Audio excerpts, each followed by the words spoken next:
Shocker just a couple of minutes ago. We just turned around the tape as fast as we could. Listen to this in court just moments ago.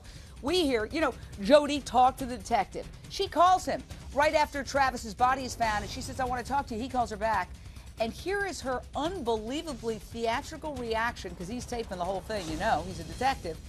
And he says, "Well, how did you find out that Travis had died?" And here is what she says. Listen to this one.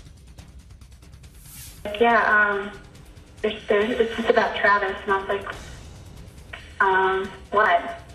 That's never good. Yeah, but, the way you said that, yeah. Yeah, but I didn't think anything at first.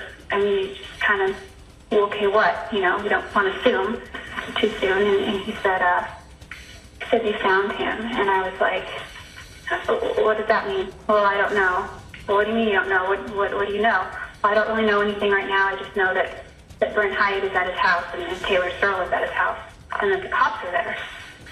And I was totally shocked. I don't think that I said much. I think that I just kept thinking that maybe there's a mistake. Maybe there's a mistake. Are you sure? And he didn't really know, so I kept saying that maybe there was just a mistake. He couldn't say anything. He didn't give me any information, so I thought, he said I was the first person that he thought of the call. All right, she's pretending she knows nothing about this crime. And she knows everything about the crime because now she's admitted she was there. She knew he was dead. She says, "I was so shocked. I felt helpless." She knows all about the crime. She's the one who was standing right there as Travis Alexander bled onto his sink. She's the one who stabbed him 29 times. So Simone, psychosexual and relationship therapist out of Los Angeles, what strikes me is this woman's ability to lie, glibly lie. And I mean, listen, some of these people, I've always said this about these pathological liars, if they had gone into acting and put their talent to lie to positive use. But this is an acting job that we're hearing.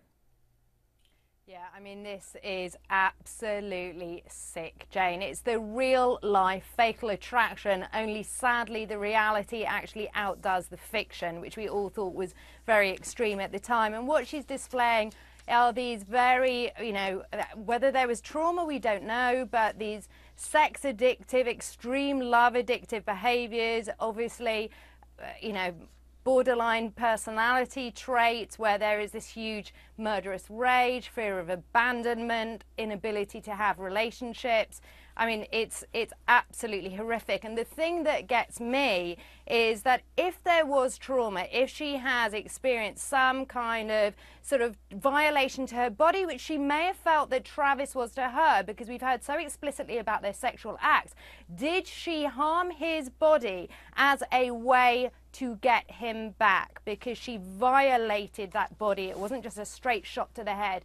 As we all have seen on your report, she really, really went for it. Perhaps she was symbolically reacting to how she felt.